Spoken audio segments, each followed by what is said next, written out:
Okay, cool, everything's working.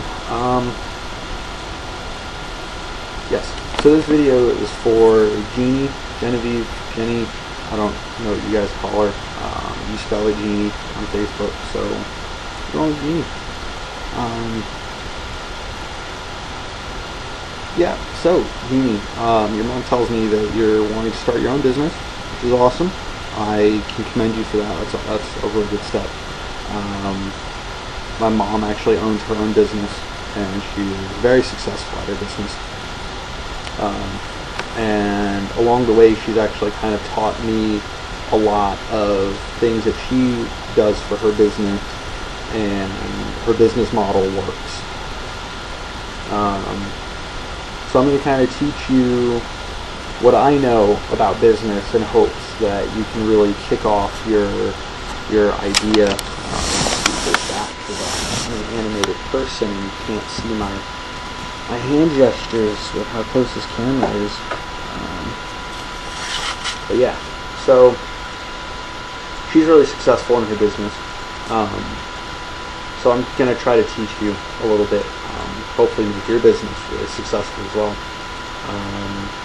From my understanding, what your mom tells me is that you're going to try to sell your artwork, make t-shirts, make a few hats, things like that, in order to raise money to help the walruses, which is awesome.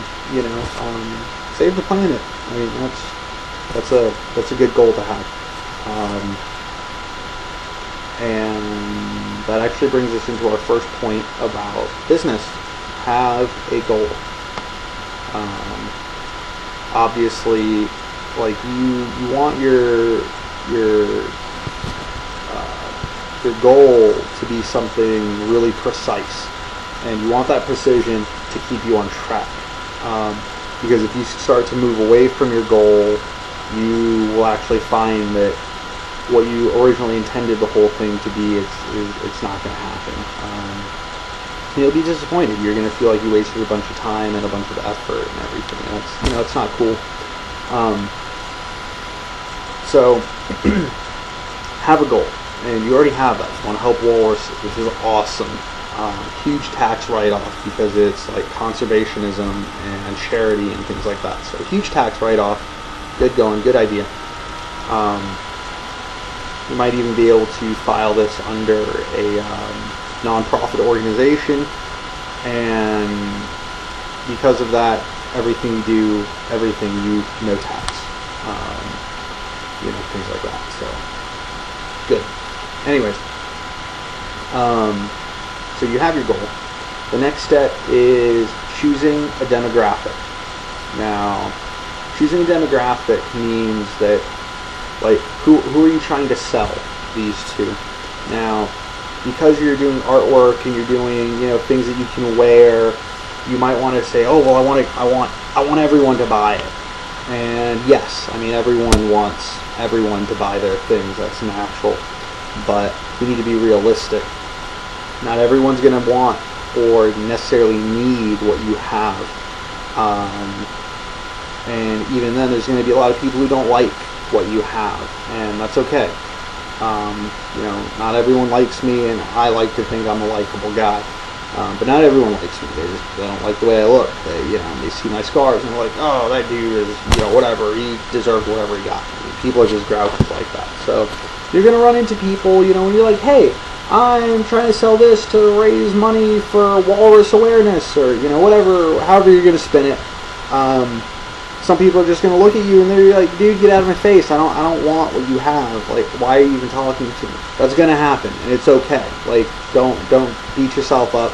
They don't want it, move on to the next person. Just be like, okay, hey, you know what? I don't need you anyways. So you don't. I mean, you don't need that kind of negativity in your life. So don't even sweat it. It's gonna happen though. But choosing your demographic, I do have a few suggestions, just because of what you're selling. I don't know if you're familiar with the term, maybe you are, but hipsters. These are people who try to stay away from the mainstream. They don't want to, like Nickelback or like, all the famous people because, oh, well, everybody likes them and I want to be an individual. But being a hipster now is kind of becoming the mainstream. Like, kind of everyone wants to be a hipster now. Being a hipster kind of goes hand in hand with being an individual. And being an individual is why I actually suggest hipsters as your demographic. Because what you're doing, like your artwork, and I've seen a lot of it, and I actually really like your drawings. You can draw way better than I can. I am horrible at drawing. But like, you have a very unique style. It's almost like what you see in like the newspaper if you look at the comic section, but it kind of has like a Calvin and Hobbes spin to it, which really is unique to just kind of Calvin and Hobbes. I've never really seen any other comic really mimic that kind of style. And I'm not saying that you're mimicking him, because it's not exactly the same, but if I had to compare it to something, I would compare it to Calvin and Hobbes. So it's really unique, and it's really awesome. I really like it. Because it's unique, you want to make your demographic to people who want to be unique, which are hipsters. The second demographic that I suggest are grandmas, because grandmas are going to look at you and they're going to be like, oh my gosh, that's so sweet. Like, here's a little girl trying to start a business to save walruses. I'm going to buy 20 of everything, like, just because she's cute. So, grandmas, good demographic. And really, like, you don't even have to really cater it to grandmas, because you're really young and you're cute and everything. So they'll just kind of naturally just buy it because they just want to help you out. So you don't really have to change anything about, or I mean really do anything specific for grandmas, which always makes them a good demographic. So those are the two people that I kind of recommend that you try to sell to. You'll probably be really successful. I know here in Phoenix, Arizona, we have an event called First Fridays. I call them the Friday events just because they kind of have something going on every Friday. But First Friday is the biggest one by far. Lots of people go to that one. I mean, like, it used to be sponsored by the city of Phoenix, and it's no longer sponsored by the city of Phoenix, but they still send police cars out there and they still block off the roads just because so many people go there and they do this that they really don't have a choice. Like, they have to have the crowd control because there's just so many people there. And a lot of people sell like hats and artwork and things like that, but to be honest, I've never seen someone sell like your style of art, you know. They always have like really huge and like extravagant pieces. Yours is extravagant, but on a simple level. Like, it's extravagant because it's simple. And I like to think of myself as a minimalist, which is like you try to prove a point, like doing the minimum. Another word for that is also utilitarianism, which is the greatest the greatest good for the least cost. And that's actually really why I think I like your artwork so much, is because one, it looks really good, and two, it's super simple. Like, you look at it and you're like, oh, it's a cat, or it's a walrus, you know, wearing a party hat, you know, things like that. It's really simple, and you know, I like it. It looks nice. I think it looks nice. So I forgot what the points I was making, because I was trying to make another one and then my computer crashed, so I had to start over. But I know that I talked about having a goal and demographic. You know, those are the two, for sure. So the third one that we need to move on to is profit. And profit is really big. Profit is any money that you make after your initial costs. And your initial cost is known as overhead. Now, overhead is actually really big. Profit in itself is really simple and really small. But in order to achieve profit, you have to know what overhead is. And overhead is pretty much the sum of all costs in order to make your product. First, starting with materials. So if you're making hats, you need yarn, and I'm assuming you're making beanie hats. You're going to need yarn to make beanies. And we're just going to use Walmart as an example because every state has Walmart, and Walmart pretty much has everything you need to do anything. So I think right now, I think it's like 100 yards of yarn is, I think, like $7. I'm not sure if that's the 50 or the 50 yard or the 100 yard. That's like $7, but we're just going to use $7. That's going to be our baseline here. Just so you can do the math, and you can adjust later to fit whatever it actually costs. But we're going to use $7 for now. So to make a beanie this size, it fits my head. I have a pretty big head. I actually really like this beanie. It's actually my favorite. Anyways, to make this, I think you need probably going to say about a whole roll of yarn, assuming that you're getting about 100 yards. This has a double stitch in it, and I know you can't really see it from the camera, but there's actually 2 layers of yarn when they do it, and that's to actually keep you warm. If you're doing a single layer, it's not actually really designed to keep you warm. It's more designed just for looks. But double layered beanies are actually designed to keep you warm. So that's another thing that you have to take into consideration when you're making your hats is, is it just for looks, or is it to actually keep you warm? But anyways, it takes about a whole roll of yarn. So if that roll of yarn costs you $7, well, now your first cost is yarn. To make one hat, it costs $7. Now the next part of overhead is any kind of extraneous or extra things that you need, such as like if you're using a sewing machine, you have to take that into consideration. If you're paying rent to rent out a studio to work in, or renting like a kiosk. If you don't know what a kiosk is, it's those little stands that you see, like if you ever see like an ice cream man who has a little push cart, that's a kiosk. Essentially that's what it is. So those are other costs that you have to take into consideration. Now, like, let's just assume that you're using a sewing machine. I don't actually think you're using a sewing machine. I think you're using knitting needles, but we're going to use a sewing machine because they're expensive. A decent sewing machine is going to cost you about $250. They're expensive. I mean, you can get a cheap one from Walmart for, I think, like $100, but they're cheap and they fall apart and they're garbage. You might be able to use it every day for a month, but after that it's going to fall apart and break down. My mom had a sewing machine that cost probably like $300 way back in the day, and $300 is a lot now, but back then, that's an insane amount of money. But she actually just gave that sewing machine to my sister-in-law, and she still uses it, and that thing is like the same age as me, so it's last like 20 years and only cost her $300. She got a good return on her investment for sure. Now when you're buying things like this, like machines and things like that, in order to use for your business,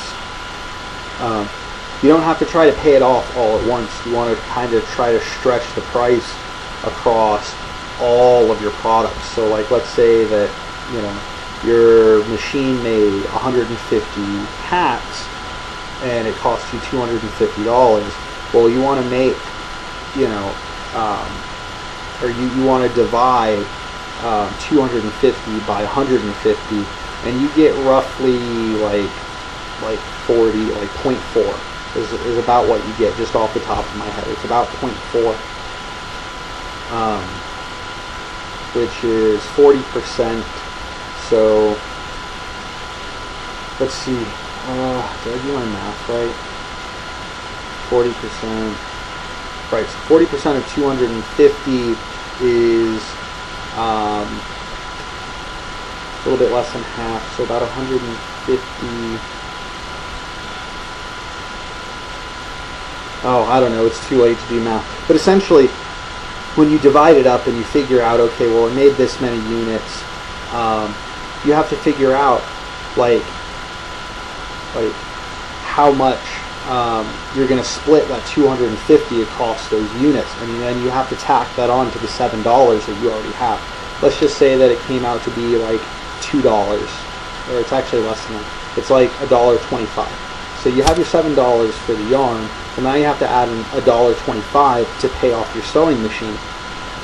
So right now, the cost of your hat is $8.25, and that's just to make it so far. We're not done calculating everything else yet. So that's your overhead. It's all the extra things like your machines and your kiosk, or whatever else. That's part of your overhead. Now the third part of your overhead is paying your workers. So if mom is knitting all of these hats for you, you need to pay mom, because happy workers are hard workers.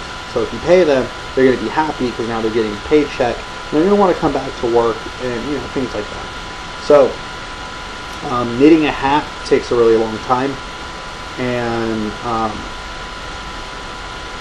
there's a term in business, or even just really used in life in general. It's known as bulk, and I'm sure that you've heard this term before.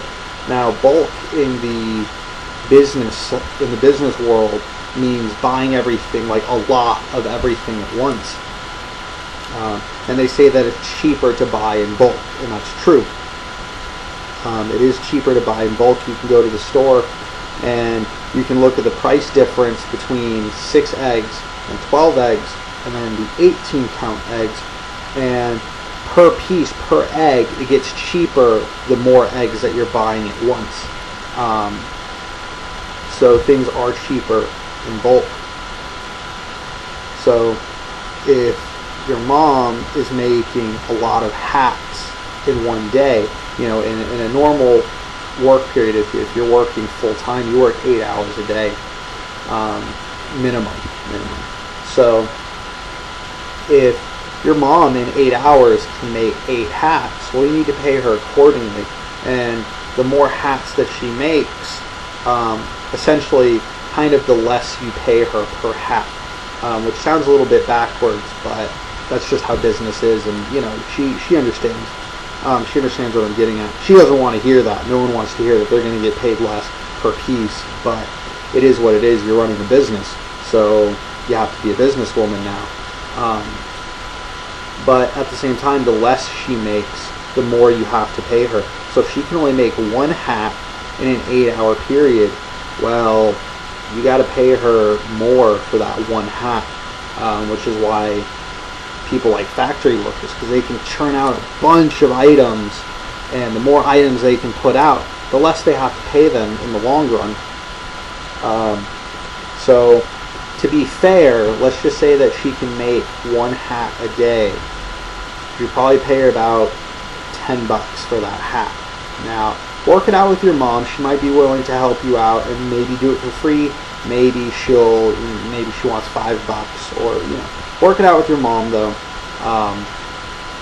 Because let's be real here though.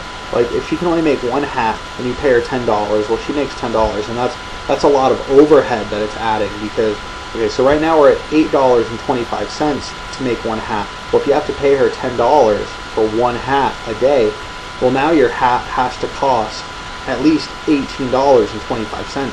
This hat only cost me $15. Like, no one's really going to want to buy a hat for $20, especially if it's something like this. I mean, it's a really simple design. No one wants to pay that much for a hat that has a really simple design. Now, unless you can get sponsored by Chanel or Gucci, and you can put that logo on here, no one wants to pay a whole lot for a hat. But now on the flip side, if she can make 10 hats a day, you don't want to pay her $10 for each hat, because now you're going to pay her $100. So you pay her a little bit less per hat, say like maybe $7. So if we're looking at $7 per hat, she's making 10 a day. Well, now you're at $15.25. I would buy a hat. If it's just a simple one like this, I'd pay $15.25. That's essentially what I paid for this hat. So it makes it, it brings the price down so that people want to buy it. And that's going to be covered in a different section. But, see, that's overhead, is the cost of materials, the cost of extra things like machines and things like that, and then paying your workers. And all together you get overhead. And that is the base price that you must sell each item for. And that will cause you to break even. You don't make any money, you don't lose any money. You're at zero. Now after that, you have to start charging labor, which is how long it took to produce the hat, how many man hours that you put into making the hat. And you have to charge people, and that's actually where profit starts to come. Like I said, overhead is a little bit more complicated. Profit's easy. Profit is any money that you make after overhead. So if you sell this hat that costs you $15 to make for $20, which is still reasonable, I would still pay $20 for this hat. It's still a reasonable price. $20 is good. Well, now you're making $5 profit off of every hat that you make, which is actually pretty good, because if you can sell 100 hats, well, now you've made $500. So it's pretty good. And that's profit. I mean, profit is anything after overhead. Profit's easy. Really, you can tack on any number to make any kind of profit that you want. If you wanted to, you could sell this hat for $50 and you will make $35 in profit off of each hat. Which actually brings us into the next point that I kind of started to get into already, and that is the price range. And price range is really important because this actually ties into a bigger picture of advertising. But we're going to start basic. Just going to stick with pricing for now.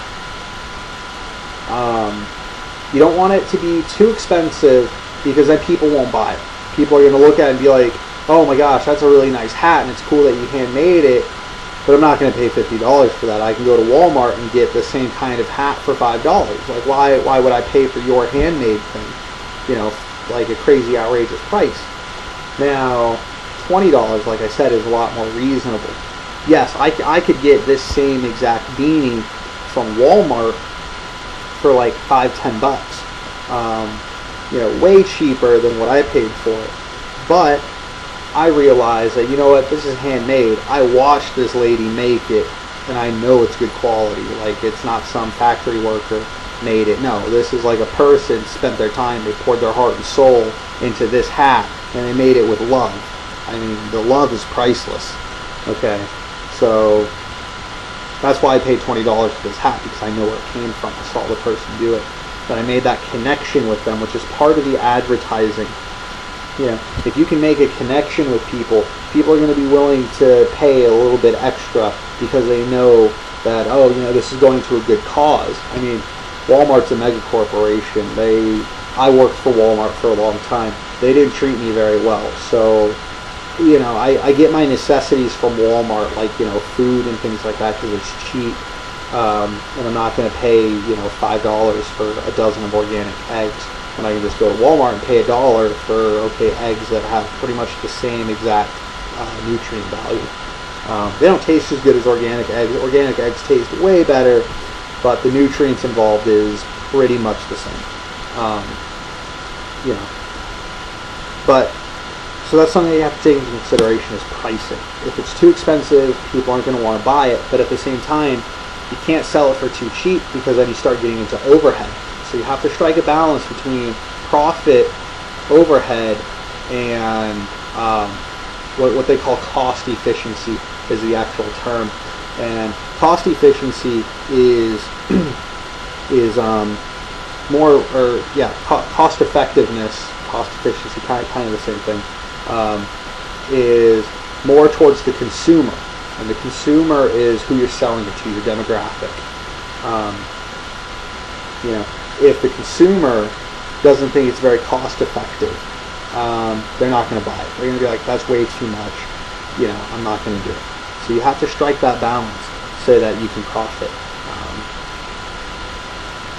So That's pretty much, that pretty much covers profit right there, and cost, pricing. The next part is advertising, and more or less just being a salesman. Being a salesman and advertisement really goes hand in hand. My very first actual job that I got, I worked for a company called Vector Marketing, and they sold knives, like really high-end cutting knives and things like that. And I was actually very successful with the company. The only issue is I didn't like how they did things. They were kind of shady. They were dishonest, and I didn't like it. It didn't set well with me, so I quit. But I worked like a total of like 10 hours, and I cut a check for like $2,000, and I made like $200 an hour working for them. I was really good at my job because I was a good salesman. I knew how to advertise. Now, it's a little cliche, but I live up to it, and I mean, I made $200 an hour working for Vector Marketing, so obviously it worked. But honesty is the best policy. I mean, really, just be honest, be upfront with your work. Vector Marketing had a lot of little gimmicks that they're like, oh, don't tell your customer about this, but if they're on the fence and they just need just a little bit more of a push, tell them about this, and say that, oh, well, because you're a special case, I'll do this for you if you buy it. I didn't do that. I was like, no, that's garbage, and I feel like I'm lying to the person. I told them straight up. I was like, look, here's all the little bells and whistles and gimmicks that I can pull on you, like, to make an extra buck. No, I'm just going to throw it out there. So just keep this in mind. Make a little wish list. Add up all your points. Get all the free stuff you want. Yeah, it comes out of my commission, but if you don't buy it, then I don't make anything anyways, so it doesn't even matter. Like, I don't even care about the commission. If you buy something, I make money. Bottom line. And if you're going to buy something, I want you to get the best deal. But like I said, I mean, the stuff that I was selling was really high end. I ended up selling their biggest set on my first day, and it was $3,000. Just from that alone, I made like $400 on my first sale, which is actually a company record, and this company's been around for a long time. No one in the history of Vector Marketing had ever sold their biggest set of knives on their first day. So I'm the record holder for that right now. My mom likes to hassle me because she's actually the one who bought it, but to be honest, my mom, she has a keen eye for quality. If I had not been a salesman and really showed her, like the ins and outs of what she was buying and why it's the best, she wouldn't have bought it. If I was selling something for $3,000 and it was absolute crap, she would have been like, ha ha ha, no, sorry, like, here, I'll buy this instead because it's like $20 and you make a couple of bucks there, I helped you. She would have done that if it was garbage. No, these knives are really good. Definitely one of the best set of knives you could ever buy in the world, for sure. Cutco Cutlery, if you're ever interested. Mom, Dad, just saying. There's a lifetime warranty on them. They're really awesome knives. They also have dinnerware too. Really good stuff. Anyways, so you have to be a salesman and be honest. Be honest with the people that you're selling to. Don't make a polyester hat and say it's a wool hat. Most people can't tell the difference between polyester and wool, so you can sell it at a wool price despite the fact that you're using polyester and kind of cheat people out of their money. It's dishonest, and if someone does find out, they're going to be like, no, you're lying to me. I'm not going to buy from you, and I'm going to tell everyone that you're lying to me. So just be honest. And don't do half gimmicks either. Like if you use a wool polyester blend, don't tell them that it's a wool hat. Don't tell them that. That's, again, it's kind of lying, although it's a half-truth. In my eyes, half-truths are still lies. It's either the full truth or it's a lie. There's no in between. So, let them know that it's like, well, if they say, oh, well, do you sell wool hats? And it's like, well, yes, but I also sell cotton and polyester. In Vector Marketing, they taught us this technique that was called well, it's in business in general. There's two techniques. There's upselling and downselling, and generally how it works is they will pitch a medium, like a medium set. I'll use Cutco for an example because it's what I know. They had 3 different main sets. They had a 6-piece set, an 8-piece set, and a 10-piece set. Those were the three main sets, and they always told us to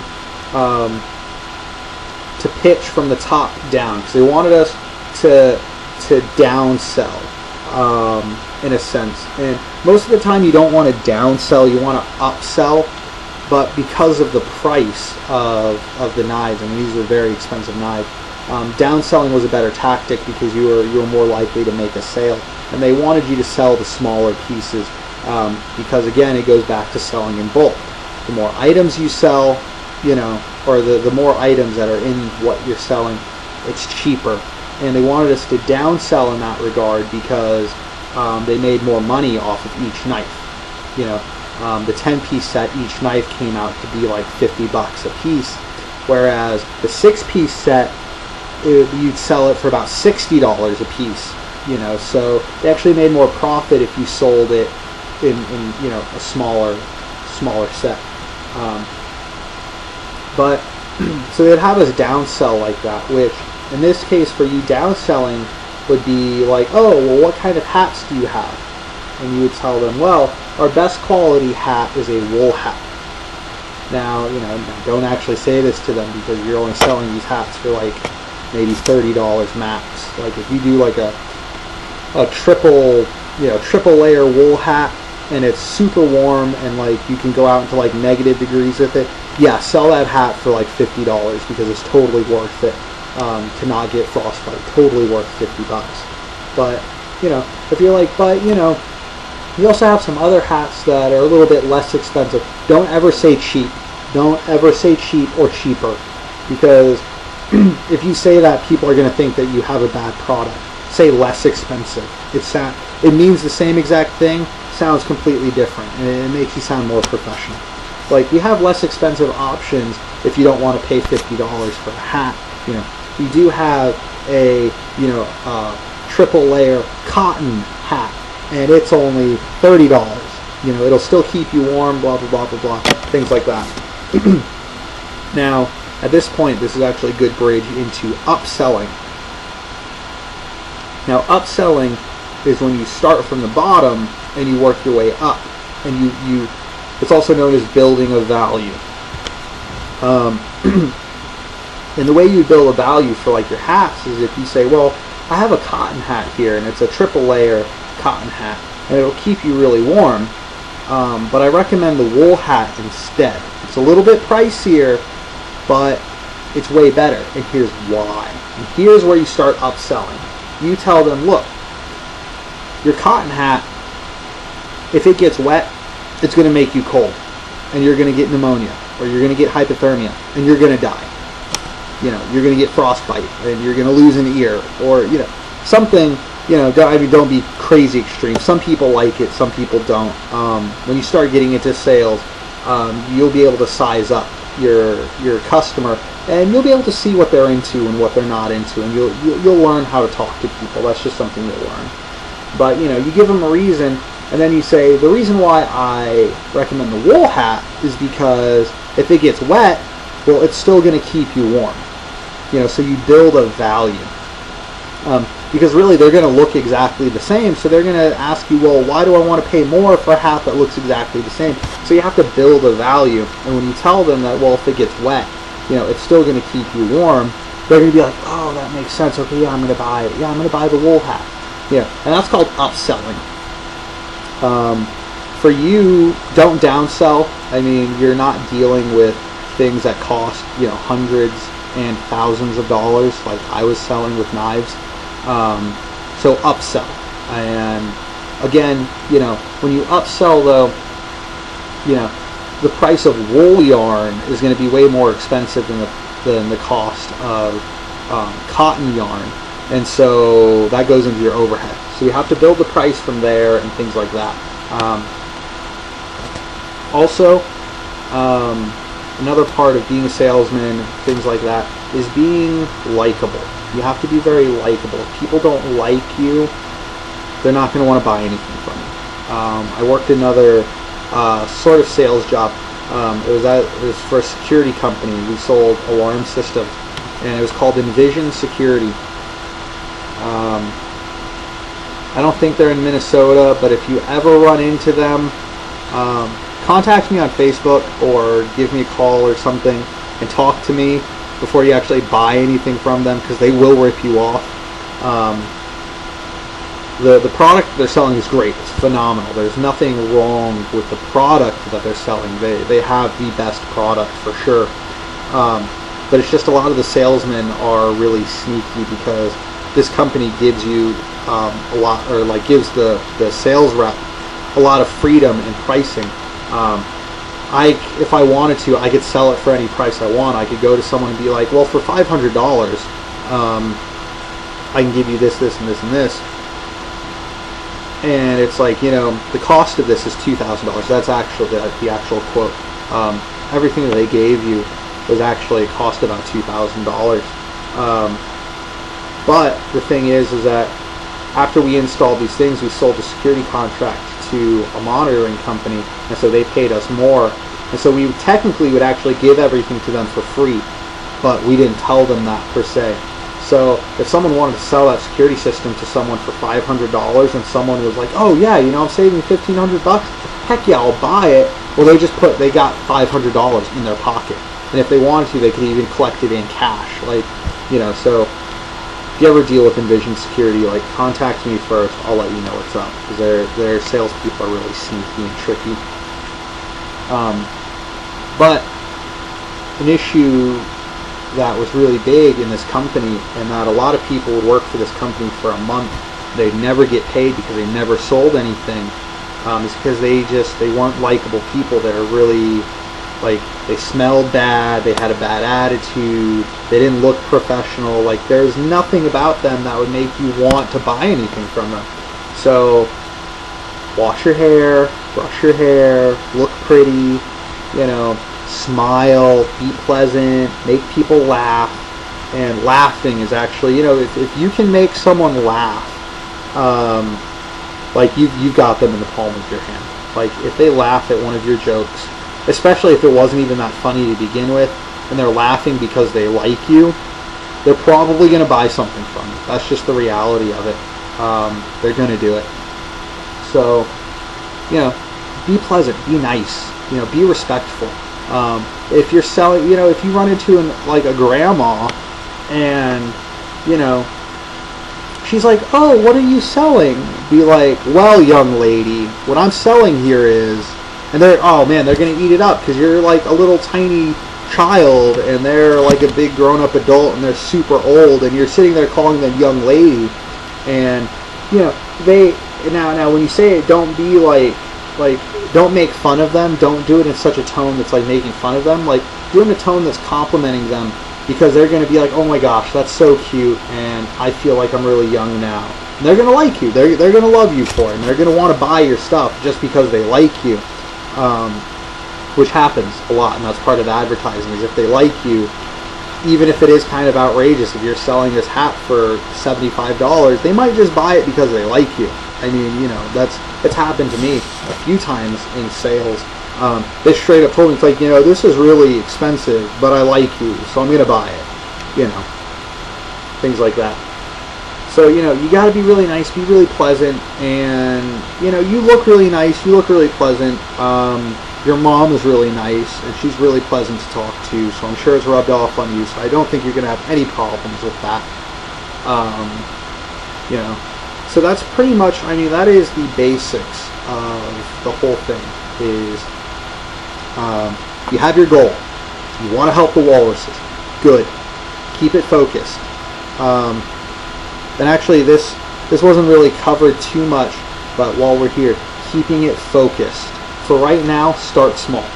You have your drawings that you're also going to turn into t-shirts, and you have hats.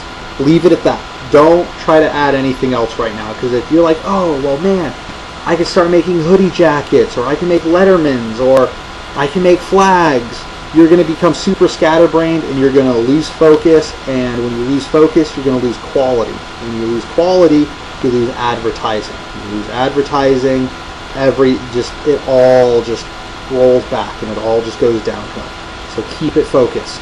You have hats, you have shirts, you have artwork. Keep it at that for now. Once you get really big, and you can afford to expand into other, expeditions, if you will, later. But for right now, keep it simple. You have 3 things. Make sure that they're the best quality ever, and you'll sell a lot, and you'll be really successful. So keep it small. So you have your goal. Now, next is your business model. Well, I guess the whole thing is your business model, goal included. But the next thing is profit, and that covers your overhead and the extra money that you make. And then you get into advertising and being a salesman, which covers being pleasant. Now, the thing that's kind of in between your profit and your advertising is the cost effectiveness, because it kind of dips into both. You can't really say that it's just profit or it's just advertising, because it really goes into both. And so that's kind of like your hidden 2.5 step there, is cost effectiveness. It can't be too expensive, but it can't be too cheap either, or it can't be too less expensive. Don't say cheap. It can't be under your overhead. It must cost at least however much it costs to make your hat or make your shirt.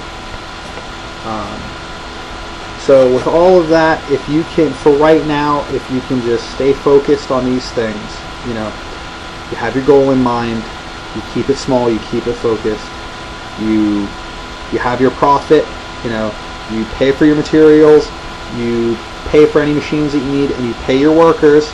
Happy workers are hard workers, and you make sure that you have good advertising, you're a good salesman.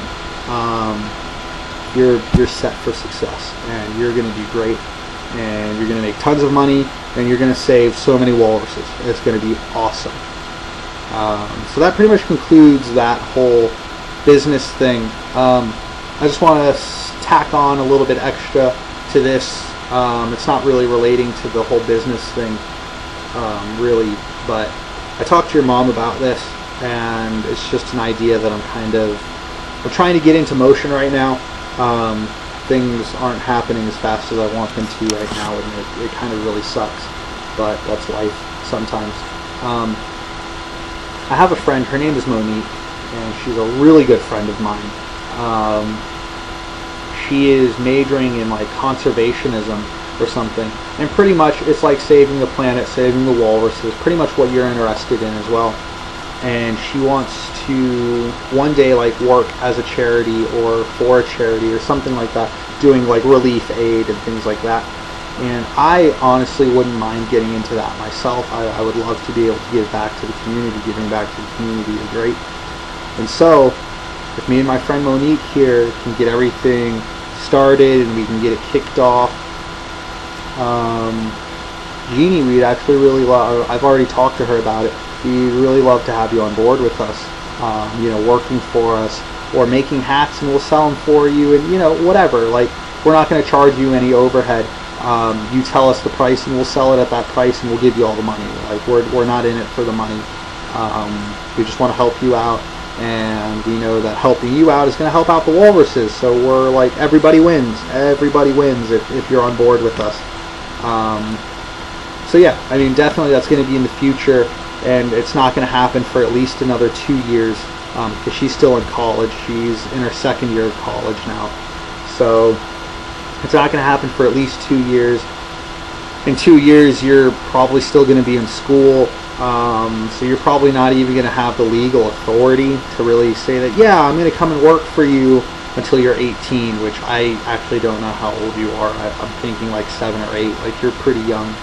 So, I mean, you've got time, but hopefully in like 10 years, man, our company is going to be super huge.